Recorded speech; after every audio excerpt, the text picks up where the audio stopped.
এইখান থেকে জঙ্গলের মেন গেটটা কোর এরিয়া চালু হচ্ছে। এ দেখো গেট তোমরা দেখতে পাচ্ছ, সামনে একটা গেট। খালি মন প্রাণ থেকে চাইছি যাতে 18 মিনিটে তাড়াতাড়ি কেটে যায়, যা ভয় লাগছে। ওরে বাপ রে বাপ। এই জলদাপাড়ার সমস্ত আশেপাশে যত হোটেলস গুলো আছে সব জলের দেখো একটা স্প্রে টাইপের উঠছে। তোমরা ক্যামেরা নোটিস করছো কিনা জানি না, একটা স্প্রে টাইপের উঠছে। যে যে গেটগুলো খোলা আছে সেই সেই জায়গাগুলো মানে পুরো সুপার নাইট মোডে কিন্তু আমি রেকর্ড করবো আমাদের পুরো একদম জঙ্গলটা। তো এইটাই ভিডিওটা কিন্তু শেষ পর্যন্ত দেখো। ফালতু এইবার বোঝা যাচ্ছে আসাম থেকে ওয়েস্ট বেঙ্গলে ঢুকছে, এটা প্রত্যক্ষ প্রমাণ পাওয়া গেল। ঠিক আছে, জাস্ট তলিয়ে গেছে পুরো ওয়েস্ট বেঙ্গলটা। Hello guys, welcome to another blog of caravan for export. যারা যারা আমাদের চ্যানেল নতুন তারা ঠিক এইখানে আসছে একটা ছোট্ট আইকন, একটু টিপে দাও। তো আজকে ব্লগটা তাহলে শুরু করি। তো আজকে ব্লগটা শুরু করার ঠিক মুডটাই হচ্ছিল না। সুকন্যা একটু খুব কান্নাকাটি আর ইমোশনাল জায়গায় চলে গেছিলো। তো যেমনটা বলেছিলাম পুরো প্যাকিং ট্যাকিং হয়ে গেছে সব। আমাদের এখন বাজে হচ্ছে 2:34। তো আমাদের আজকের ডেস্টিনেশন হচ্ছে তিস্তা বাংলো, যেখানে অলরেডি এর আগে আসার সময় থেকেছিলাম আমরা হাওয়া মহল। তো আমাদের এখান থেকে টাইম দেখাচ্ছে 9 ঘন্টা 7 মিনিট। আচ্ছা, রিচিং টাইম দেখাচ্ছে হচ্ছে 11:41 PM, মানে রাত্রি 11:30। তো আমাদের ওই কিছু জঙ্গলও পার করতে হবে, সেটার একটা মানে একটা রিস্ক ফ্যাক্টরও আছে। তো দেখা যাক সেটা যতটা বেশি টাইম আর কি আমরা করতে পারি, মেকআপ করতে পারি। তো ওয়েদার তো ভালোই, বেশ সানি ওয়েদার আছে। সুকন্যার আজকে এতটাই মুড খারাপ যে কোনো কথা বলতে পারছে না, কান্নাকাটি করছে খুব। তো অ্যাকচুয়ালি এত দিনের মেমোরি ছেড়ে যাওয়াটা তো খুব একটা সহজ কাজ নয়। তো কি বলবো আর, এটা লাইভ তো দেখেইছো তোমরা যে আমরা কতটা কত কত কত কত মেমোরিজ ছিল আমাদের এখানে। তো যাক, তো আমরা আস্তে আস্তে ছেড়ে বেরোচ্ছি। এই ধারাপুর ছেড়ে আমরা এখন ঝালুকবাড়ির ক্রস করে এখন এই সরাইঘাট ব্রিজে উঠব, আবার আসবো। নর্থ ইস্টে চাকরি কেন, এমনি ঘোরার সূত্রেও আসবো নিশ্চয়ই। তো সুকন্যা প্রচণ্ড ইমোশনাল হয়ে পড়েছে, মানে কোনো কথাই বলছে না। বুমলাইয়ের জন্মস্থান গৌহাটি। তো এখন আমরা সরাইঘাট ব্রিজে উঠছি। মানে এই ব্রিজে অনেকবারই এসছি, কিন্তু এবারের ব্রিজটা আর কি আমাদের এখনকার মতো আর কি লাস্ট ভিজিট। তো সেটার জন্য আর একবার ফাইনাল আমি দেখতেও চাই নিজেদের, আর দেখাতেও চাই সবাইকে। এই ব্রিজটার কিন্তু একটা খাসিয়ত ছিল যে ওপর দিয়ে গাড়ি যায় এবং নিচে দিয়ে ট্রেন যায়। তো এটা কিন্তু খুব সুন্দর এবং দেখার মতো। সামনেটা দারুণ লাগছে দেখতে। আজকে ওয়েদারটাও সানি, একদম ঝকমকে ওয়েদার। আমাদের একটু দেরি হয়ে গেল বেরোতে বেরোতে, কারণ অনেক কিছু প্যাকিং করার ছিল। আজকেই আমাদের সমস্ত জিনিসগুলো প্যাকার্স অ্যান্ড মুভার্স ওরা নিয়ে বেরোচ্ছে। তো লাস্ট মুহূর্ত অবধি লিস্ট দেওয়া, হ্যান ত্যান এগুলো ছিল। তাছাড়া বুমলাইকে রেডি করানো, ও সকাল থেকে খুব কান্নাকাটি করছিল আজকে। হয়তো ওরও ইচ্ছা করছিল না এখান থেকে যেতে, অথবা ও ভাবছিল যে ওকে রেখে আমরা চলে যাব। কি ভাবছিল ও নিজেই সেটা জানে। তা যাই হোক, আপাতত তো বেরিয়ে পড়েছি। এই যে রাস্তাটা আমরা যাচ্ছি, এটা কিন্তু অ্যাকচুয়ালি মানুষের রাস্তা। এর থেকে খানিকটা দূর গিয়েই একটা বাঁ দিকে টার্ন নিলে মানস ন্যাশনাল পার্ক। যদিও আজকে আমরা সোজা বেরিয়ে যাব। আজকে আমাদের ফার্স্ট ডে গজলডোবা, এবং গজলডোবাতেই মেবি আমরা কাল এবং পরশু থাকবো। তারপরের দিন আমরা গজলডোবা থেকে বেরিয়ে চেষ্টা করব বাড়ি অবধি যাওয়ার। বাট আমার এবং বুমলাইয়ের কন্ডিশনের উপর ডিপেন্ড করছে যে আমরা বাড়ি অবধি যেতে পারবো কি পারবো না, সেটার জন্য। যাই হোক, তোমরা দেখতে থাকো যে আমরা কতদূর যেতে পারি, অ্যাকচুয়ালি টানতে পারি কি না। আমার তো 7 মান্থ প্রেগনেন্সিতে আমি দেখেইছিলে তোমরা যে আমি চলে এসেছিলাম, একদম টানা চলে এসেছিলাম। একটা বড় অ্যাচিভমেন্ট ছিল আর কি। অ্যাকচুয়ালি সবাই খুব ভয় পেয়েছিল যে আমি হয়তো পারবো না বা আমার কোনো প্রবলেম হবে, কিন্তু ভগবানের কৃপায় আমার সেরকম কিছু হয়নি। এবং আমি এসেও খুব ভালো ছিলাম, সুস্থই ছিলাম বলতে পারি। এবং আমার কোনো কমপ্লিকেশন সেই মুহূর্তে হয়নি বা পরেও হয়নি। দেখা যাক এবারেতে আফটার ডেলিভারি। আমার এখনো 1.5 মাস হয়নি, বুমলাইয়ের বয়স এখনো 1.5 মাস হয়নি। এই মুহূর্তে আমরা আবার শিফট করছি, এতখানি রাস্তা ছোট বাচ্চাকে নিয়ে যাওয়া। তখন একরকম ছিল, নিজেকে সামলালেই হয়ে যেত, এখন তো সাথে আরেকটাও আছে, তাকেও সামলাতে হয়। দেখা যাক কত দূর কি মেকআপ করে আমরা বেরোতে পারি। তবে চেষ্টা করব একবারই বেরিয়ে যাওয়ার, কারণ যতটা তাড়াতাড়ি বাড়ি ফিরবো ততটা আমাদেরও রিল্যাক্স। আমরা কি একটু রেস্ট করতে পারবো, কারণ আমাদের নেক্সট আরেকটা ট্রিপ আসছে। তার আগে আমাদের কালী পুজো ভাইফোঁটা আছে। কালী পুজো ভাইফোঁটা মানেই বাইরে যাওয়া হবে বা আত্মীয় স্বজনরা আসবে। তাছাড়া বুমলাই যাচ্ছে মানে সবাই ওকে নিয়ে খুব ব্যস্ত থাকবে, সবাই ওকে দেখতে আসবে এবং সবাই ওয়েট করছে। অ্যাকচুয়ালি আমার বাড়িরও সবাই ওয়েট করছে, সায়ন্তনের বাড়িরও সবাই ওয়েট করছে, কবে আসবে এরকম একটা ব্যাপার। আমাদের মন খারাপ করছে যে আমাদের গৌহাটি থেকে আমরা চলে যাচ্ছি, কিন্তু যারা আমাদের বাড়িতে ওয়েট করছে তাদের ব্যাপারটা হচ্ছে উফ এত দেরি করে কেন বেরোচ্ছিস, একটু তাড়াতাড়ি আয়। দেখা যাক কি হয় ওখানে গিয়ে। আশা করছি খুব মজাই করব, কারণ সত্যি কথা বলতে এটা বুমলাইয়ের বাড়ি যাওয়া এবং এটা আমারও বাড়ি যাওয়া। আমার বিয়ে প্রায় 2 বছর হতে যাচ্ছে। সেখানে আমি বোধহয় খুব বেশি হলে 3 মাস মাত্র আমার শ্বশুরবাড়িতে থেকেছি। যদি সব মানে প্রত্যেকবার যাওয়াগুলোকে হিসাব করি তাহলে মেরে কেটে 3-3.5 মাস আমি থেকেছি 2 বছরের মধ্যে। তাও একটা না নয়, ভাগে ভাগে ভাগে ভাগে গিয়ে থেকেছি। তো এই প্রথমবার আমি যাচ্ছি বাড়িতে, যেখানে আমি আর যতবারই গেছি ম্যাক্সিমাম টাইমই সায়ন্তন আমার সাথে যাইনি, আমি একা একা গেছি, কারণ আমি পরীক্ষা দিতে যেতাম। তোমরা সেটা জানো, অনেকবার সায়ন্তনও বলেছে, আমিও বলেছি। তো এবারে দেখা যাক, এবারেতে যাচ্ছি, বাড়ি যাচ্ছি, আমি সায়ন্তন একসাথে যাচ্ছি। ওখানে আমাদের সংসার, ঘর দোর সবকিছু সায়ন্তনের বাবা মা সাজিয়ে রেখেছে, যাতে করে তাদের নাতিবাবু গিয়ে সেখানে একদম রিল্যাক্সে কমফোর্টেবল ভাবে থাকতে পারে। আলাদাই একটা ভাইবস কাজ করছে, বাড়ি ফেরা ভাইবস। এদিকে আমার বাপি মায়ের একটু মনটা খারাপ, কারণ এতদিন তাদের একটা অভ্যাস হয়ে গেছিল নাতির সাথে থাকার। এবার তাদের মনে হচ্ছে যে 5টার সময় তো আর আমরা নাতিকে নিয়ে আসতে পারবো না, দেখতে পাবো না। যদিও আমার বাপের বাড়ি শ্বশুর বাড়ি দুটোই খুব কাছাকাছি, কিন্তু ওই আর কি, বাড়ির মধ্যে তো থাকবে না, সেটা একটা ব্যাপার। সব মিলিয়ে একটা মিক্সড ফিলিংস কাজ করছে। একদিকে অনেক দিনের পরিচিত একটা শহর, একটা জায়গা, আমার প্রথম সংসার, সব কিছু ছেড়ে চলে যাওয়া। আর একদিকে বাড়ি ফিরছি, আত্মীয় স্বজনদের নিয়ে ঘুরবো, বেড়াবো, সেই এক্সাইটমেন্ট। মা বাবার কাছাকাছি থাকতে পারবো। আগে যেমন দুঃখ হলেও মায়ের কাছে যেতে পারতাম না, এখন মনে হবে যে ঠিক আছে সপ্তাহে অন্তত একদিন দেখা করে আসি গিয়ে। এতটাই কাছাকাছি আমাদের দুটো বাড়ি যে আমি চাইলে 5 থেকে 10 মিনিটের মধ্যে আমার শ্বশুর বাড়ি থেকে বাপের বাড়ি পৌঁছাতে পারবো। যাই হোক, সেই সমস্ত জিনিসগুলো নিয়ে খুব অন্যরকম একটা ফিলিংস কাজ করছে। আর এদিকে মাঝে মাঝে করছে, যেটা আমার মাইক্রোফোনেতেও ক্যাপচার হয়ে যাচ্ছে। তো যাক, তোমরা এবার একটু রাস্তা দেখো কেমন, তো সুন্দর সিনিক বিউটিটা তো আর পাবো না আমরা এখন। না পাবো, আমরা আবার অন্য দিকের গুলো পাবো। এতদিন পাহাড়ের কাছাকাছি ছিলাম, এবারে সমুদ্রের কাছাকাছি পাবো। আমি তো ঠিক করেই রেখেছি মোটামুটি দীঘা, পুরী, মন্দারমণি আর ওদিকে শান্তিনিকেতন, এইগুলো আমরা খুব মানে প্রায় ফ্রিকুয়েন্টলি ঘুরবো। যেরকম আমরা মেঘালয় ঘুরতাম এখান থেকে, সেরকম ভাবে এইগুলো ঘুরবো। কারণ সত্যি কথা বলতে কি, আমি খুব একটা বিচ পার্সন নই, কিন্তু এতদিন পাহাড়ে থাকার পরে এখন একটুখানি ইচ্ছা করছে সমুদ্রে যাব, পা ভেজাবো, কাঁকড়া খাবো। আমি কাঁকড়া খেতে খুব ভালোবাসি বেসিক্যালি।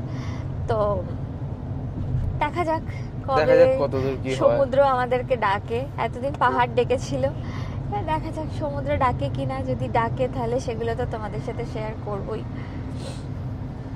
চলো এখন রাস্তাটা এনজয় করো।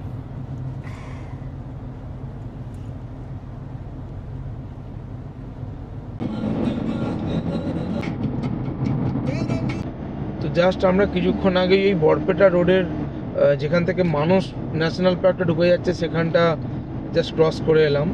তো এবারে এই ফার্স্ট টোল ট্যাক্স পড়লো আমাদের গৌহাটি থেকে বেরোনোর পরে। তো গাড়ি তো কন্টিনিউয়াসলি এগোচ্ছে, কোথাও এখনো থামিনি, যতটা পারছি ট্রেনে চালাচ্ছি। জাস্ট সামনে সূর্যটা দেখো, অসাধারণ। হাফ মেঘের মধ্যে ডুবে যাচ্ছে আর হাফ দেখা যাচ্ছে, মাইন্ড ব্লোয়িং। তো আমরা এই বনগাইগাঁও ঢুকছি এখন। এখন বেজে গেল হচ্ছে 5:12, পুরো অন্ধকারই হয়ে গেছে প্রায় বলা যায়।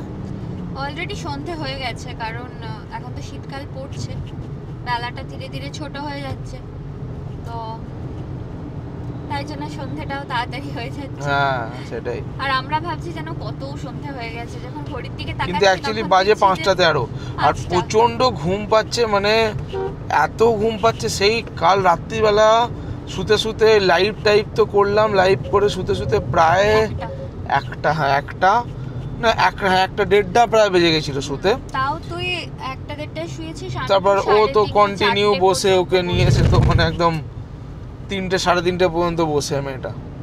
তো সকালবেলা উঠে পড়লাম 6টায়। তারপর আবার সুকন্যাকে নিয়ে ডাক্তার দেখানো ছিল, সেটাই গেছিলাম। তো হসপিটালে গেছিলাম, সেখান থেকে আবার এসে সমস্ত কিছু প্যাক আপ করলাম। আর প্যাকার্স অ্যান্ড মুভার্স, এই ডিটিসি প্যাকার্স অ্যান্ড মুভার্সকে আমরা হায়ার করেছিলাম, মানে দে আর লিটারেলি সো মাচ স্কিল্ড। মানে এদের থেকে, মানে আমি অবশ্যই অন্য কাউকে দেখিনি তাই বলবো, মানে এদেরকে দিয়ে দেওয়ার পর না কোনো দায়িত্ব আর নিজের কাছে থাকে না, ঠিক আছে? ওরা সব কিছু করে দেয়, ইভেন তোমার রান্নাঘরটা অবধি গুছিয়ে দেবে সব। আর সব থেকে ভালো কথা হচ্ছে ওদের র্যাপিং এর স্কিল খুব ভালো। ঠিক কথা। র্যাপিং এর কোয়ালিটিও খুব ভালো। হ্যাঁ, না এদের দিয়ে দেওয়া নিশ্চিন্ত, মানে ফ্যামিলি রেসপেক্টে দেখতে গেলে মানে আরামসে এদেরকে দিয়ে দাও, নিজে তুমি চিল করো। তোমাদের খালি ইম্পর্টেন্ট যা যা ডকুমেন্ট আছে বা ইম্পর্টেন্ট ল্যাপটপ যেগুলো তোমাদের অফিসে কাজে লাগে, সেই জিনিসগুলো খালি ক্যারি করে নেওয়া বেটার। বাকি জিনিসপত্র সব ওদেরকে ছেড়ে দাও, ওরা পুরো আলমারি খুলে নিজেরাই সমস্ত কিছু ক্লিয়ার করে নিচ্ছে। তো যাই হোক, এই যে আরেকজন শুরু হচ্ছে, ঠিক আছে? তো এই জার্নি মানে খুব রিস্কি জার্নি বটে, তবে যাচ্ছি। 1 মাস 12 দিন বয়স, সে ট্রাভেল করছে Guwahati to Kolkata by road, এটা একটা বড় জিনিস। তো এবার আমরা ভাবছি একটু সন্ধ্যের আগে কোথাও একটা দাঁড়াবো, এই বনগাইগাঁও ক্রস করছি, দাঁড়িয়ে একটু খেয়ে দিয়ে নেবো কিছু একটা, দেন সেখান থেকে আবার ট্রাই করবো, কারণ এত ঘুম পাচ্ছে, চোখ টোক ব্যথা করছে পুরো। তো এই সন্ধ্যে হয়েই এসছে, চলো এবার কিছু খাওয়া দাওয়া করে নিয়ে আবার আমাদের জার্নি শুরু হোক। এটাই, একটু চাটা আর কফি না খেতেই হবে। সত্যি খুব মাথা ধরে আছে, পুরো মাথাটা না জেঁকে বসে আছে, মানে কি বলবো আর। তো আমরা এখন গেট পেরোচ্ছি, এই ওয়েস্ট বেঙ্গলে ঢুকলাম এবার। তো আসাম থেকে বেরিয়ে এলাম, মানে ট্রাকগুলো সমস্ত চেক ইন হয় এখানে। তো আমাদের তো কোনো চেক ইন হলো না। তো আগের বার এরকম আমরা এই জায়গায় ক্রস করেছিলাম, কিন্তু টাইমিংটা অনেক বিকালে ছিল, আর এখন তো বাজে প্রায় 7:13।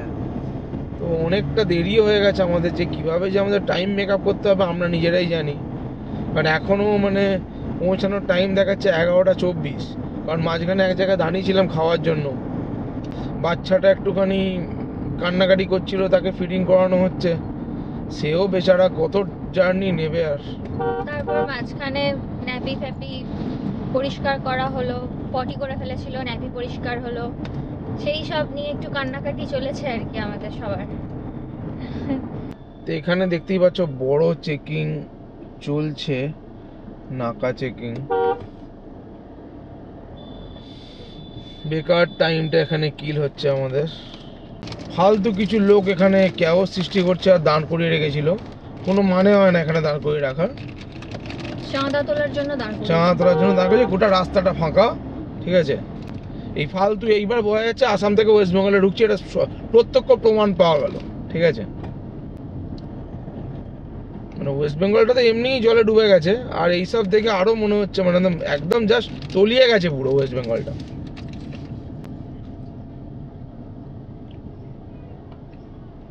শুধু উল্টো পাল্টা লোকজন, মানে যা না তাই শুধু করে বেড়াস, আর কোনো কাজ নেই ওদের। আমরা এখন একটা জঙ্গল জঙ্গল টাইপের জায়গার মধ্যে দিয়ে যাচ্ছি। জঙ্গল টাইপ কি বলছি, জঙ্গলই অবভিয়াসলি।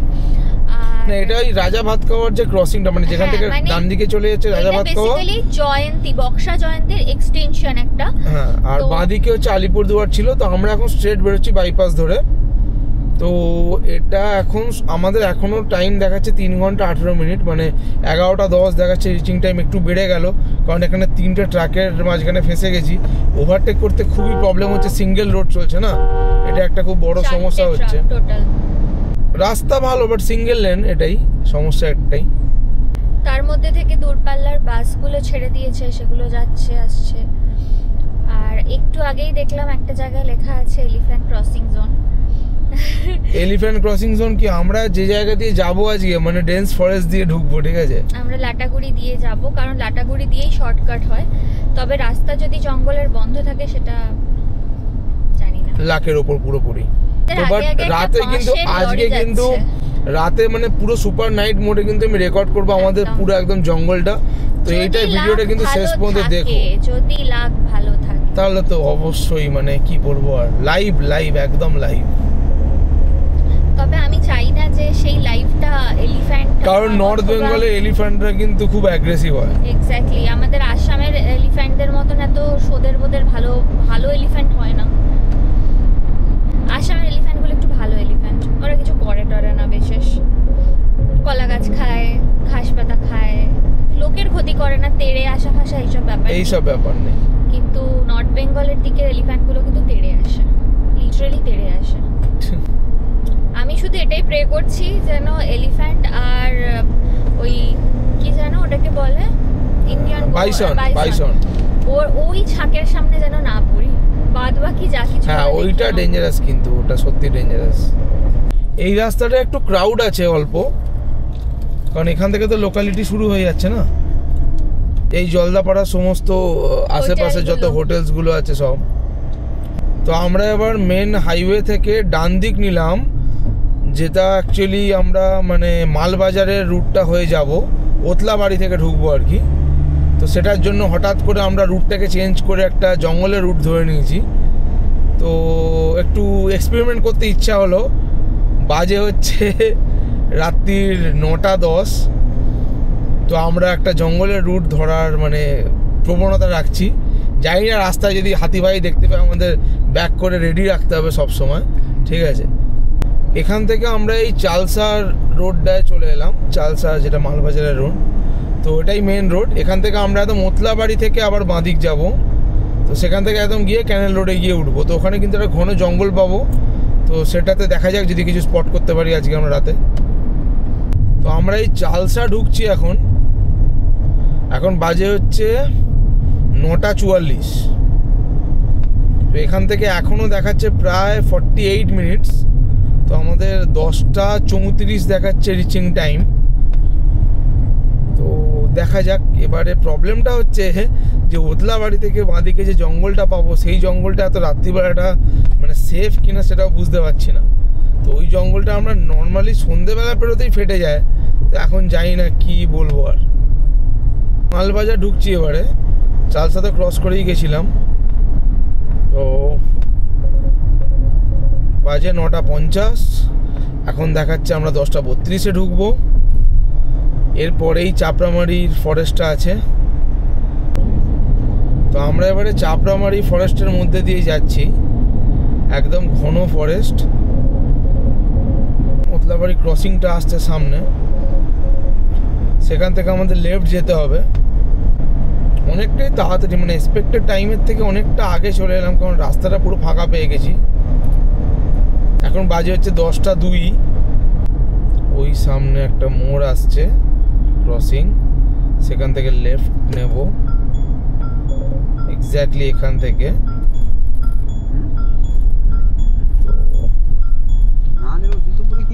তো এবারে এখান থেকে আমরা সোজা যাব। তো এইবারে গজলডোবা রোডে আমরা ঢুকবো। ওতলাবাড়ি থেকে সোজা আসছি, যেটা গজলডোবা যাচ্ছে, একদম কানাল রোডে গিয়ে মিশছে। তো এখান থেকে কিন্তু জঙ্গল চালু হচ্ছে কিছুক্ষণ জাস্ট পর থেকেই। অনেক কিছু কশনস চলে এসছে অলরেডি এখন থেকেই। সেটাই এখন থেকে একটু চাপ নিয়ে ফেলেছি আমরা, কি হবে। খুব ডেন্স ফরেস্ট, ফিঙ্গার ক্রস করে যেতে হবে। রাস্তা যদি হাতি টাতি চলে আসে কি হবে আমরা এখনো জানি না। রাস্তায় কেউ কোথাও নেই, শুধু আমাদেরই গাড়ি, একটাই গাড়ি। ঘন জঙ্গল দিয়ে ক্রস করছি রাস্তাটা। এইটা হচ্ছে জঙ্গলের স্টার্টিংটা দেখে এত ভয় লেগে যাচ্ছে, এন্ডিংটা দেখে কি করব। অ্যাকচুয়ালি এন্ডিংটাও ভয়ের নয়, ভয়ের হচ্ছে মাঝখানের পোর্শনটা। তবে যাক, একটা সামনে বাইক দেখতে পেয়েছি, এটা লোকাল কেউ যাচ্ছে, অবশ্যই লোকালস। তাছাড়া এই রাত্রিবেলা কেউ বাইক নিয়ে এই জঙ্গলের মধ্যে দিয়ে যাবে না, সেটাই। এখান থেকে এখনো 11 কিলোমিটার দেখাচ্ছে, 18 মিনিট। মানে খালি মন প্রাণ থেকে চাইছি যাতে 18 মিনিটে তাড়াতাড়ি কেটে যায়। যা ভয় লাগছে, ওরে বাপ রে বাপ। একে তো রাত্রির অন্ধকার হয়ে গেছে, তার উপর হাতির উপদ্রব, তারপরে আবার আমি একটা মানে কি বলবো, আমার ছোট বাচ্চাকে নিয়ে ট্রাভেল করছি, আরও বেশি ভয় লাগছে। এইখান থেকে জঙ্গলের মেন গেটটা, কোর এরিয়া চালু হচ্ছে। এ দেখো গেট, তোমরা দেখতে পাচ্ছ সামনে একটা গেট, ঠিক আছে। এটা জাস্ট মানে গজলডোবা ঢোকার আগে, জাস্ট 8 কিলোমিটার আগে।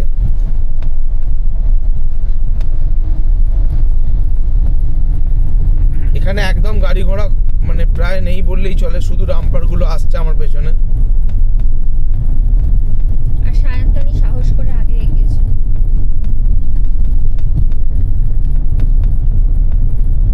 এদিকে মুখে বলছে ও ভয় পাচ্ছে, কিন্তু ওর মানে দেখার ইচ্ছেও আছে 16 আনা, তাই জন্য সবার আগে আগে যাচ্ছে। না গাড়ি টাড়ি আছে আজ এই রাস্তাতে, এত এরকম নয়। মানে অন্যবার আমরা একদম গাড়ি দেখতে পাই না, এবারে কিন্তু অনেক গাড়ি দেখতে পাচ্ছি। হ্যাঁ, কারণ ওই ডিজাস্টারটা হওয়ার পরে অনেকগুলো রুট ব্লক হয়ে গেছে, তাই জন্য যে রুটটা খোলা সেই রুট দিয়েই সব গাড়ি পাস করছে।